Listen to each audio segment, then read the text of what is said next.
Afganistan. Oficjalnie Islamska Republika Afganistanu. To kraj położony w Azji Środkowej. Znany z bogatej historii, różnorodnej kultury i malowniczych krajobrazów. Graniczy z takimi krajami jak Pakistan, Iran, Turkmenistan, Uzbekistan, Tadżykistan i Chiny. Afganistan to miejsce o długiej historii sięgającej starożytności. Stanowił część szlaku jedwabnego, co przyczyniło się do różnorodności kulturowej.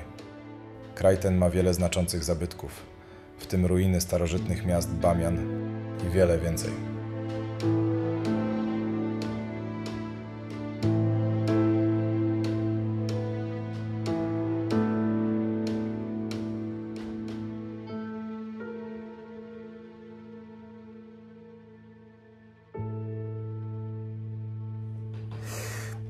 Siemanko. To od czego by tu zacząć?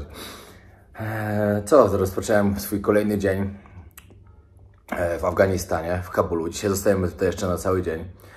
Wczorajszy dzień na maksa udany, tak udany. Może to jest złe słowo, raczej powiedziałbym pełen wrażeń, bo spotkanie z talibami nie było dla mnie fajne.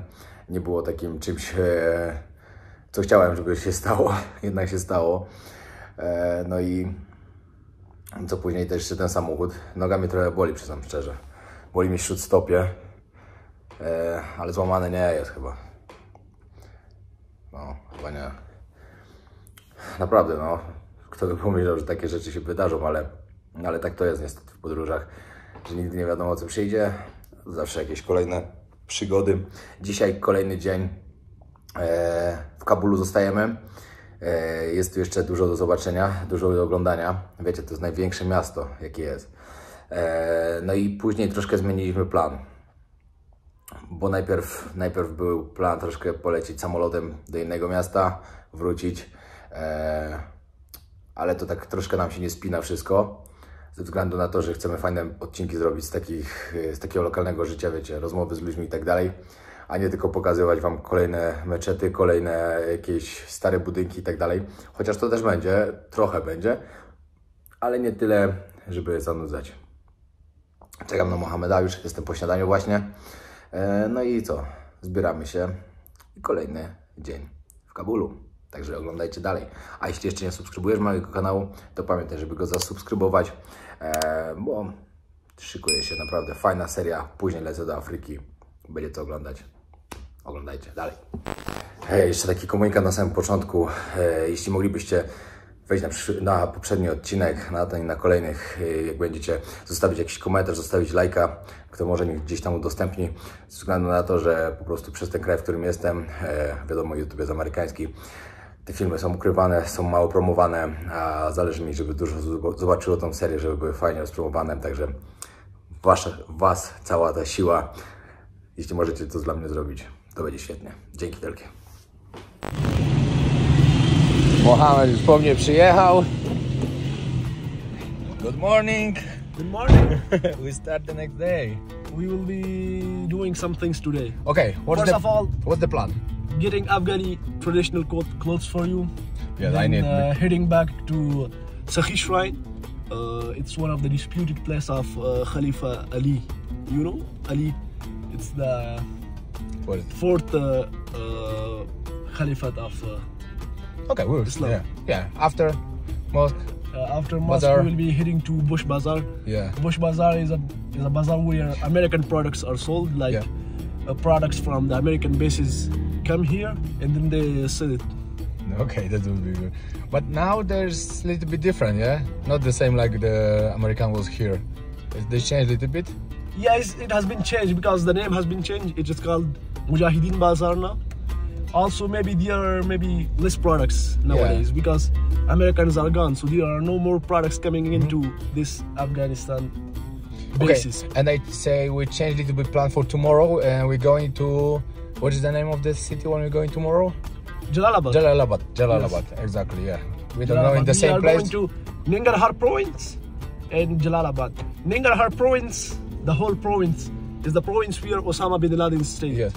Okay. But the exact place where Osama bin Laden stayed, it's really far. Very far, yeah. And it's a bit dangerous there, so we will not go there. Yeah. But we will explore the Jalalabad city and some other villages. Okay. You will have a good view of local life and see how Afghans live there. Okay, perfect. Let's go. Start. Jak sprzedają figi. Minęliśmy już, nie wiem, 20 takich stoisk. Na początku zaczynamy właśnie od tego Bush Bazaar. To jest miejsce, gdzie miejscowi kradli różne rzeczy, na przykład Amerykanom wtedy. O, czekajcie, bo tutaj muszę opuścić kamerę trochę, bo jest posterunek, czy checkpoint. No, jak kradli, to sprzedawali właśnie na tym bazarze i specjalnie sobie to nazwali jak George Bush, od jego imienia, że tam amerykańskie produkty są, które po prostu były skradzione żołnierzom. A później idziemy po ciuszki inne, bo mam różne kolory spodni. A nie chcę się rzucać w oczy. Muszę mieć jednokolorowe. Przyszliśmy do właśnie do pierwszego sklepu i właśnie się pytamy, bo to wszystko jest nowe tutaj. I właśnie już powiedział nam pan teraz, że wiecie, już nie ma Amerykanów i nie ma tych rzeczy takich. You can say something more about this? Why it's not... You can talk with him. Oh, okay, maybe like this, okay. Okay, sir, you can tell me why is everything like brand new? Why you don't have using thing here, like from American people? وين دلتا أمريكا شان نشتوس وين يكون شيء وين نبي. نستا أمريكا وتلي شان نستا. Because the Americans are gone, so there are no American products anymore. Yeah, but it's somewhere here in the market. Is it possible to find still something from American people, or this is? كم بيدا كي. Yeah, maybe very few things. Maybe there are from Americans. Okay, but now how is work here? This is everything like from the I don't know how to say it, because they look like from the army. From who is it? Who coming here and buying this thing? ولا سوق رازي ده شيء سوق قديم. دل ترازي مجاهدين رازي شيء مجاهدين نفسي. Taliban. Taliban coming here. Ah, that's okay. Okay. Thank you so much, sir. Thank you. You can ask him about the name. What's the name of this bazaar? Why they changed the name here? Before was the Bush Market. Now is what's the name of this? Mujahideen. Mujahideen Market. Why they changed it? أنا ورطة ولي بدل كبوخا بوش بازار وصل مجاهدين شو. بس نوز ما بوش هذا تير دغور ترى دا تير دولة خلوا ترى دا وز مجاهدين رازي وز قطع مجاهدين بين نقدر. What he said? So now Taliban coming here, so that's why they are. That is the change. Okay. Thank you so much, sir. Tak wygląda ten bazar. Te wszystkie takie sklepiki tylko są. Tak. Jest Medica, nie? Tutaj też jeszcze to jest też amerykańskie. Jeszcze zostało. Tutaj też jakieś spodnie. To tutaj. Są tu jeszcze rzeczy jakieś, ale już bardzo mało. Teraz kolejny punkt, jaki jedziemy, to jedziemy na punkt widokowy, na jedną z gór tutaj. I pytałem się właśnie Mohameda, czy to też tak jest, że po prostu na takich górach mieszkają ludzie biedniejsi. Jak na przykład, wiecie, jak byłem gdzieś w Brazylii, albo gdzieś to w takich miejscach właśnie, to najbiedniejsza kobiety, czekajcie. Ci najbiedniejsi właśnie mieszkali, ale tutaj podobno nie, tutaj to jest normalne, dlatego jedziemy na górę zobaczyć i nagrać coś ważnego. No i przyjechaliśmy tutaj. Ładnie to wygląda, znaczy ładnie. Mi się podoba, ładnie zabudowane. I to tutaj, tak jak wam mówiłem, to też jest po prostu normalna dzielnica Kabulu. Z tej strony jeszcze widok na miasto. Gdzieś tam, w tych regionach jest mój hotel.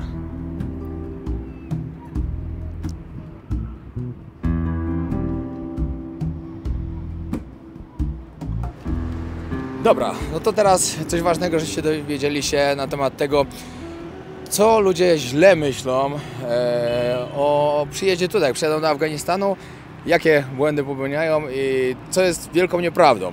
Okay, Mohammed, can you say? First of all, hello, this is Mohammed, a professional and a licensed tour guide who is welcoming tourists in Afghanistan. So I just want to clarify 2 or 3 points. There are some misunderstanding about Afghanistan that the people of the West think, but it's actually not like that. The first thing is about the weapon market. It's not actually the real guns. These guns are just for hunting and for the security guards. Like if you are having a business like a school, a shop, and you don't feel secure, and you want a security guard for your business, So you should have a license of your business, and then you go to the weapon market and you show them the license, then they sell you the weapons. The second point, about the many tourists, many YouTubers ask for the Taliban's weapon. They just want to shoot in the Taliban's weapon. That is really bad, and I'm really feeling sorry for this, because this is not the fault of YouTuber, this or your tourist. It's fault of the Afghan guy who is with the tourist, the tour guide. Let's imagine if I go to Europe or if I go to Poland and ask for the police weapon, will he hand his weapon to me? Of course not, never. So the same is here. It's a country. The Taliban are police, the Taliban are soldiers. So please don't ask for Taliban weapons, because you will be in trouble. A few months ago, I heard the news that one British YouTuber and one Polish YouTuber are in jail. When I searched about it, why they are in jail. So I found out that the YouTubers and his tour guide provided him with the Taliban guns. Like they take the guns from the Taliban and shoot it, and they even recorded that. And now they are in the Taliban's custody. So actually, when you are coming to a country, you should respect their values. You should respect their customs. And one thing more, in Afghanistan, everyone is not having a gun, and it's not easy to carry a gun. If you are a business and if you want to carry a gun, you should have license for it. Another point is about the tour guides. If you want to come to Afghanistan alone, if you are a solo traveler, you can, but you will face problems here. Why? Because I think that 5% of the whole population of Afghan people can speak English. And one thing more, there are some customs. Like if you are recording in front of women, you will face problems. Yeah. And if you record in front of Taliban, you will face problems. There are some specific places that even recording is not allowed for Afghans. So carrying a tour guide with you is really good for you, and actually it's illegal to be here without the tour guide. And the government has made this rule to facilitate the tourists or YouTubers, because they don't want the tourists to face problems. So I really recommend that you don't come alone. You carry a guy with you, a tour guide, and a professional tour guide. And also he should be licensed. And it's illegal to be here without a tour guide. No i dobra, i teraz najważniejsza rzecz, że jak będziecie przyjeżdżali tutaj, ja naprawdę Wam polecam Mohameda, bo robi dobrą robotę. On Was odbierze z lotniska, pomoże Wam z hotelem, będzie Was zabierał w najlepsze miejsca. I pamiętajcie, jak przyjeżdżacie, to trzeba mi to dla Waszego właśnie takiego bezpieczeństwa, bo nie znacie pasztu, mało ludzi mówi po angielsku i to jest, wydaje mi się, bardzo ważną rzeczą. No i dodatkowo wiecie, no tutaj też wspieracie ludzi stąd i to jest ważne. Jeśli chcecie, to właśnie Mohamed, zostawię numer telefonu do Mohameda. I say about your phone number and email. My phone number is +93 777 60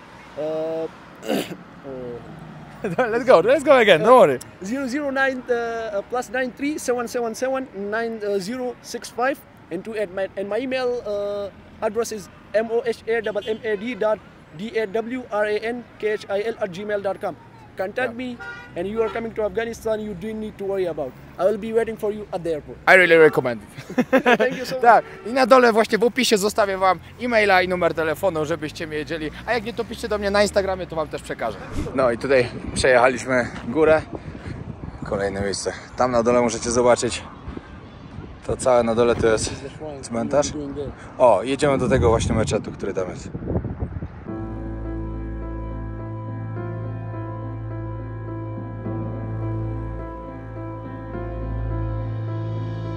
W Afganistanie główną religią jest islam. Pojęcie haram odnosi się do rzeczy, działań lub zachowań uważanych za religijnie zakazane w islamie. Przykłady obejmują spożycie alkoholu, tatuaże, zakazane rodzaje jedzenia oraz nieprzyzwoite zachowanie. Kraj ten doświadczył wielu wyzwań, w tym wojen i konfliktów wewnętrznych. W ostatnich latach wycofanie wojsk międzynarodowych i przejęcie władzy przez talibów spowodowały napięcia i niepewność co do przyszłości.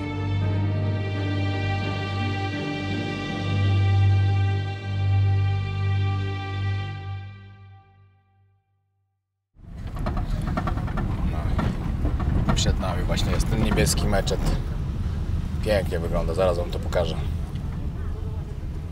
No i końcówkę musimy po prostu sobie dojść. I zaraz wam właśnie Mohamed opowie o tym, bo to nie jest meczet. The place right behind us is called Sakhi Shrine. It's not a mosque, it's a shrine, but people do pray here. So it's one of the disputed places of the disputed burial places of Hazrat Ali. Hazrat Ali was the cousin and son-in-law of Prophet Muhammad, and this place is really sacred to Shia Muslims. You see, there are two sects in Islam: Sunni Muslim and Shia Muslims. So this place is like really sacred, really holy place to Shia Muslims, and some people believe that Ali, Hazrat Ali, the cousin and son-in-law of Muhammad, is buried here, and some other people think no, it's buried in the Blue Mosque in Mazar-e Sharif. So there are many disputed places, burial places of Hazrat Ali, but we don't know which one is the real. But as a result, people do come here and pray and just come for visiting the places, and as well as paying their tribute to Hazrat Ali. Shia Muslims, they pay tribute to Hazrat Ali. Okay. And that's all about. The place is right behind us. It's really good. It's same. It's beautiful. Yeah, it's same to as Iranian architecture. No.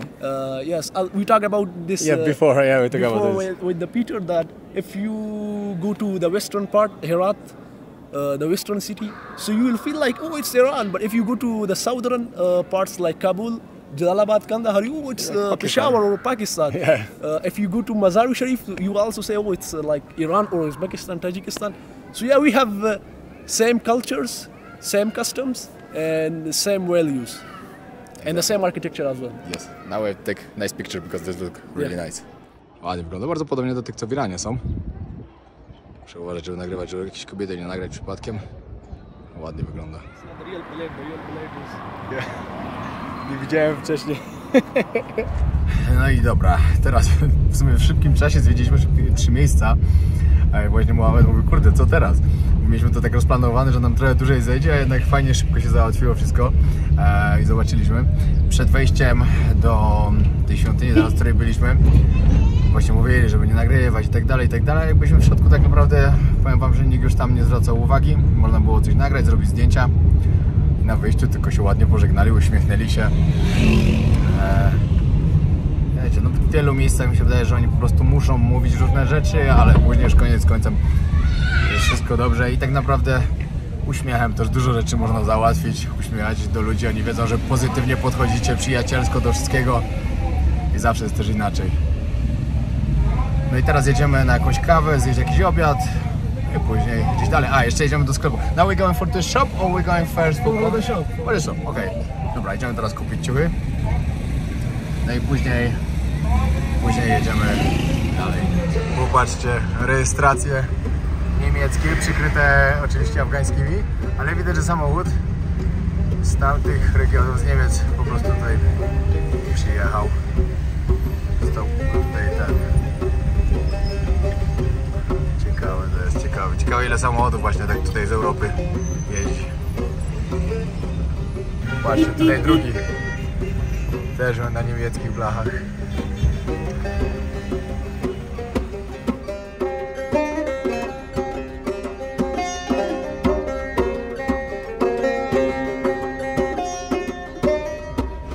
Patrzcie, jaki mur.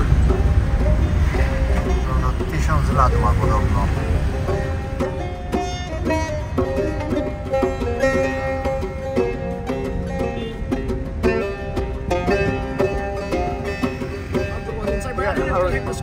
Yeah, okay. Okay, let's go. Pójdziemy do środka jeszcze do parku i Mohamed opowie wam historię tego muru.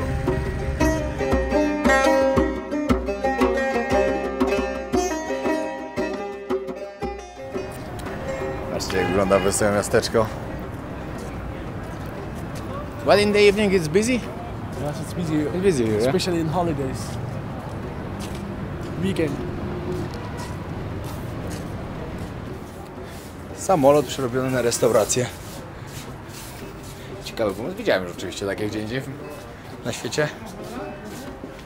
To jest Scam Air.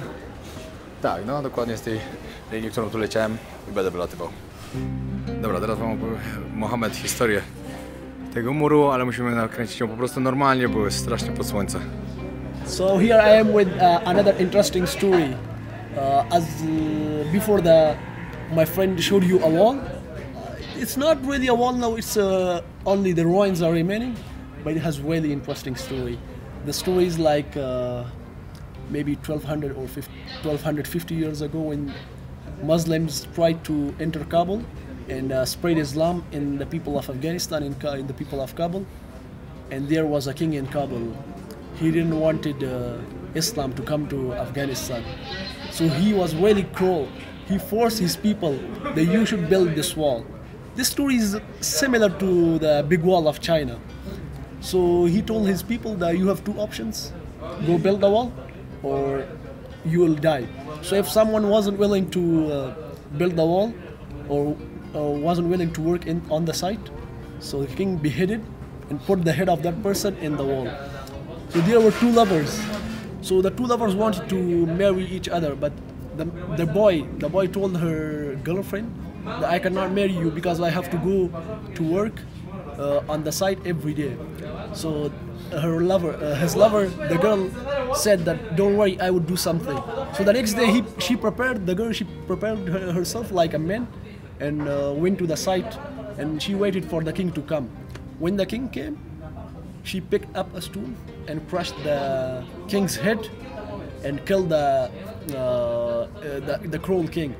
Then she became champion and they married each other. And the people of this area, Kabul, really appreciated her effort, and like she became a heroine, and she rescued the people from the king's cruelty. So this is the story. I think the Wall of China also has the same story, but Wall of China is really big.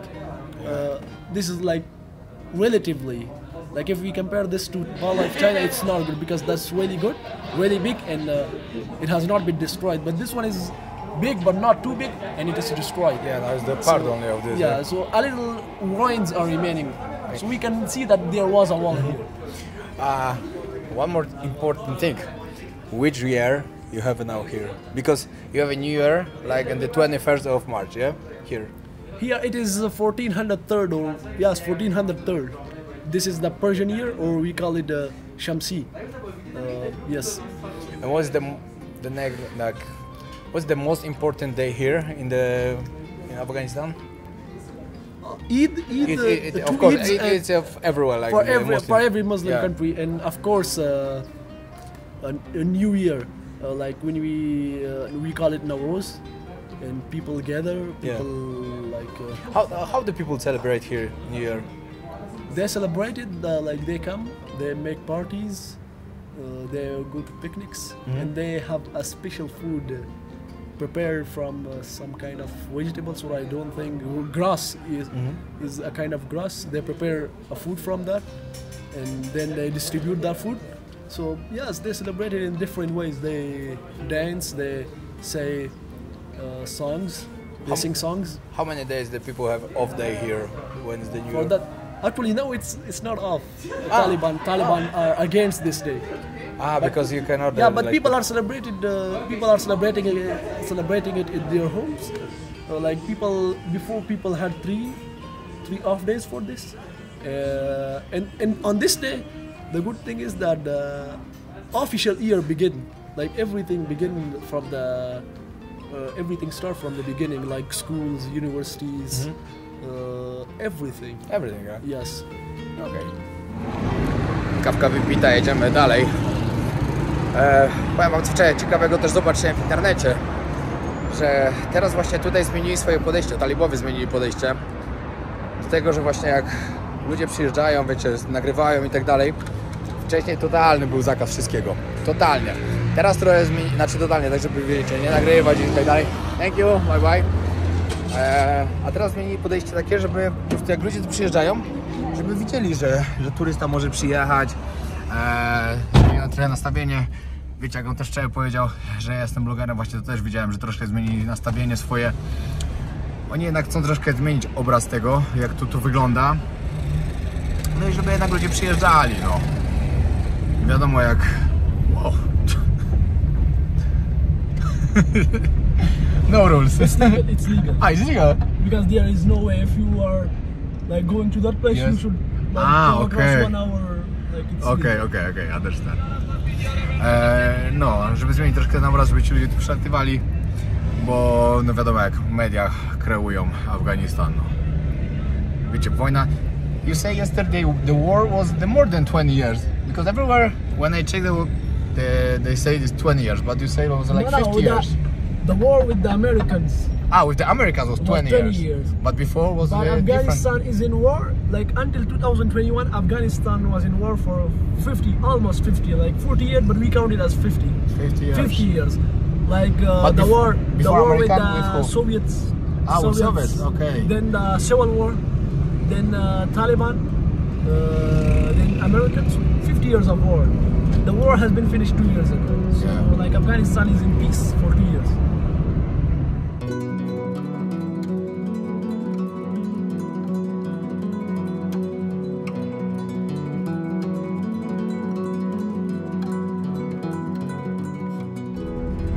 Tutaj też mosk taki stary. How many years? Maybe 150. 150 years, okay. Ten markecik.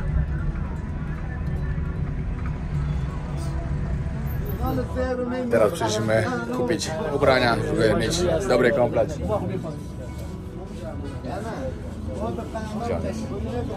Będę przymierzał taki niebieski. Okay. No. I to są moje nowe ubrania, nowy kolor. Myślę, że całkiem dobrze wygląda. Jeszcze czekam tylko na spodnie. I gotowe. Dobra, teraz Mohamed wytłumaczy wam, o co chodzi w tym, że jak przyjeżdżacie tutaj do tego kraju, żeby mieć ubrania, takie jak mają właśnie, wiecie, jak mają miejscowi. Okay, Mohamed, explain what that mean, why I should wear or what's the, this is the respect, yeah, for the people Yes, here. yeah. There was another YouTuber. Yes. He came here and I bought him Afghani clothes. So people thought he's buying Afghani clothes because he don't want to be kidnapped. Yeah. Actually, it's not for kidnapping. No one can kidnap you here. When you are coming to Afghanistan, make sure that you wear Afghani clothes so that people would respect you. Afghan people really love to see other countrymen wearing their traditional Afghani clothes. So don't be scared to come to Afghanistan. Just wear Afghani clothes so people would respect you, and they are really happy when they see like foreigners wearing their Afghani clothes. Of course. Okay, now I'll explain it to people. Yes. Wiecie, to jest nic złego w tym nie ma, że ja po prostu przyjadę, ubiorę się tak, nie zwracam na siebie uwagi, to jest ważne. Właśnie gadałem z Mohamedem wcześniej, I talk about this, what you said before, if you're coming like this to the Poland, the people look on you, because, Yes. but when you wear the normal clothes like people there, No, you nobody. can be here in pants and shirts. But it means for me, like, But it's it's better, good. it's Yeah, better it's to good. be in Afghani clothes. Of course. No, to już wszystko wiecie. Okay. Thank you so much. Dobra, zakupy zrobione. Jedziemy teraz gdzieś na jakiś obiadek, a później w kolejne jakieś miejsca. Każdy jeździ, mu się podoba pod prąd. Wiecie co tu jest? Znaczy w tych krajach ogólnie tutaj. Nie bardzo obowiązują zasady ruchu drogowego, tak na przykład jak wiecie gdzieś w Europie. Ale tutaj ludzie wiedzą jak jechać. I jeszcze wygląda to troszkę inaczej na przykład niż w Indiach, że tutaj za dużo nie trąbią, bo tam to wiadomo, tylko jest klakson cały czas, się trąbi. A tu jednak wszystko przejdzie na centymetr, ale dają radę, no. Nie ma żadnych pasów namalowanych, nic. Się po prostu jedzie i dają radę. Cars, we pay dollars. $3. We don't accept apps. To jest też ciekawe, bo jesteśmy tutaj na tej dzielnicy takiej, gdzie mam hotel. To jest taki Nowy Kabul. I tutaj na przykład za czasów, jak Amerykanie byli w Afganistanie, to wszędzie się płaciło w dolarach. Nikt tutaj nie przyjmował afgańskich pieniędzy, tylko wszystko się właśnie w dolarach płaciło, że tutaj ta dzielnica ogólnie jest taką najdroższą dzielnicą w całym Afganistanie. Zresztą po moim hotel też widać mocno wygląda i wszystko dookoła też jest takie, widać, że dużo jest takich nowych rzeczy, nowych miejsc, takich fajnych sklepów eleganckich. No, ale tak jak mówił Mohamed dalej, że jak się kupuje jakiś samochód albo coś dalej, można w dolarach normalnie płacić. To jest też ciekawe bardzo. I pytałem też o to, że jak na przykład jakiś Amerykanin chciałby przyjechać tutaj, czy dostanie wizę normalnie? I mówi, że normalnie. jak chcą przyjeżdżać, to mogą normalnie przyjeżdżać. You say you got like 3 American tourists? Yes, yeah, Americans coming, lots of Americans. You can put the camera down now. You may hold the camera like no one understand you. Okay. Because sometimes it is problem to, like now, it's like a coincidence. Coincidence. Like you don't know, accidentally you face, like in front of you is Taliban. Yeah. Or in front of you is like. Teraz właśnie nagrywałem siebie i nie widziałem nawet, że talibowie jadą przed nami. I nagle mówił, dawaj kamerę w dół, ale uśmiechali się, widzieli, że to nie było specjalnie. To po prostu wypadek był taki, ale dobrze, normalnie do tego podeszli bez przypału, uśmiechali się. Idziemy teraz na obiad. To jest Sham Kabul restaurant. A to w ogóle jest miejsce, gdzie bardzo dużo sprzedają dywanów. Teraz mówiłem, że to duża restauracja. I like this one. Stary Volkswagen. Look at this. Wiecie, jak tutaj też jest, jak macie menu. Nie otwieracie go tak jak u nas. Cyk. I z prawej do lewej. Tylko trzeba na odwrót. Z lewej do prawej. Właśnie dostałem czapkę. How you call for this? What is the name? We call this pagre orto. Pagre, Pagre, yeah? And this is like typical from Afghan people? Yeah, this is typical, like the city or elder people if they are living in the city or in the villages. Also, we wear this in Eids and holidays. Special day, yeah? Yes, we like weddings. Okay. Look good. I'm looking. Very good. I'm feeling like I'm a king. Yeah, you look nice. No i tu jest nasz obiadek. Jest kebab z baraniny.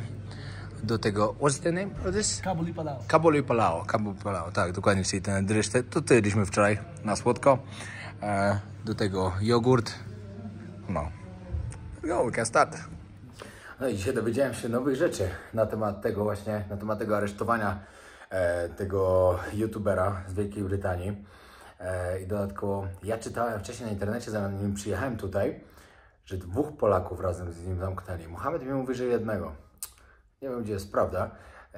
I dokładnie też nie wiem, czy oni dalej siedzą w więzieniu. Ja wiem, że na pewno siedzieli parę miesięcy, a szczególnie ten Anglik, bo o jego historii słuchałem na YouTube. Jeden z youtuberów nagrał filmik o nim, że to był młody gościu z Wielkiej Brytanii, który stwierdził, że będzie jeździł po samych hardkorowych krajach, robił takie hardkorowe kierunki i był tutaj pierwszym razem, wszystko było ok, i stwierdził, że drugi raz przyjedzie.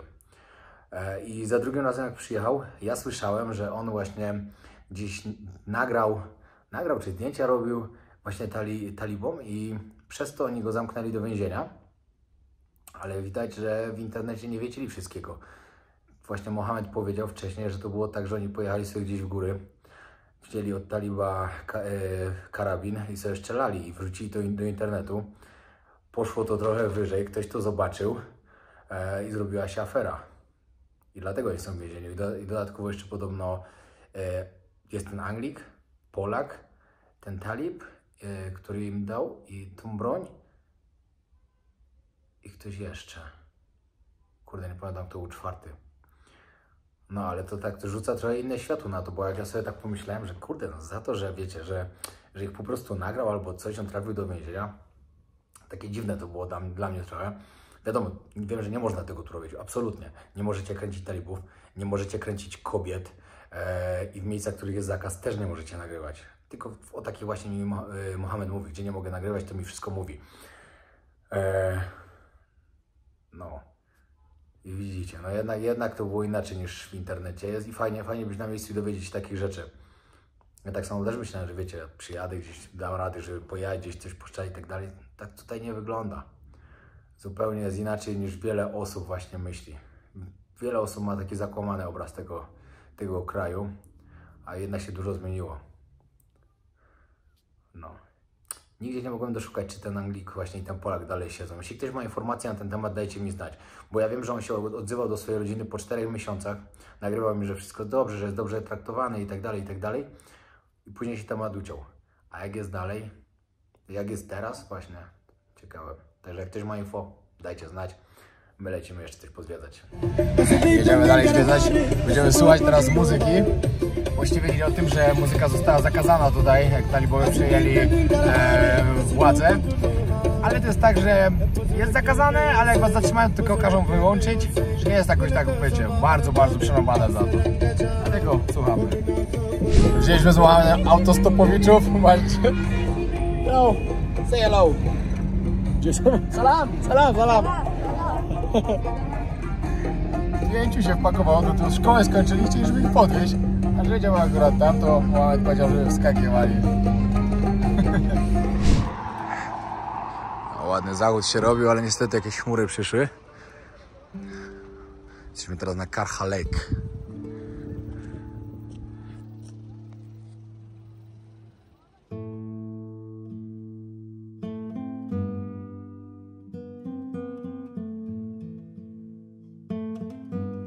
Tutaj przejechaliśmy dość kawałek za Kabul. Jesteśmy dalej w prowincji Kabul, ale już poza miastem. Miasto jest tam dokładnie przed nami. Jak słońce zachodzi, to się trochę zimno zaczyna robić. Wieczorami rano i w nocy to jest 5 stopni teraz. Także teraz zaczyna się już zimny okres. Powiem wam szczerze, nie byłem na to przygotowany aż tak. Nie wiedziałem, że będzie aż tak zimno.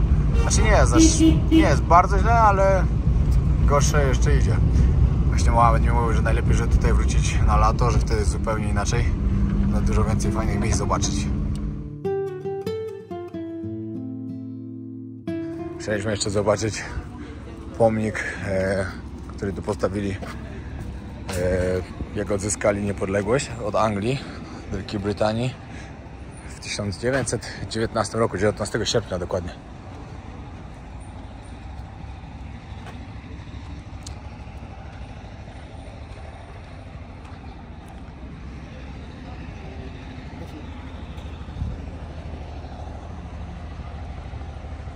O, tak wygląda. Skromnie. The independence symbol is over there. Ah, this is not this one. This was? This was not. A, okej. Dobra, to nie to. No i dobra, jest różnica. To jest właśnie ten pomnik, który zrobili, jak odzyskali niepodległość. But you say there was not really never colony, yeah, from the British. Afghanistan was never a colony. Never. Not only British. Soviets were not able to colonize us. Americans were not. So yes, they colonized actually, but like they couldn't keep the country safe. Like there was always some movements. You see, opposites. But there's some British was like here. even Alexander the Great. Yes. He couldn't conquer Afghanistan. Genghis Khan, he couldn't. Like no one. But why they say there was 1919, there was like Independence Day? Actually, the foreign policy, the foreign politics.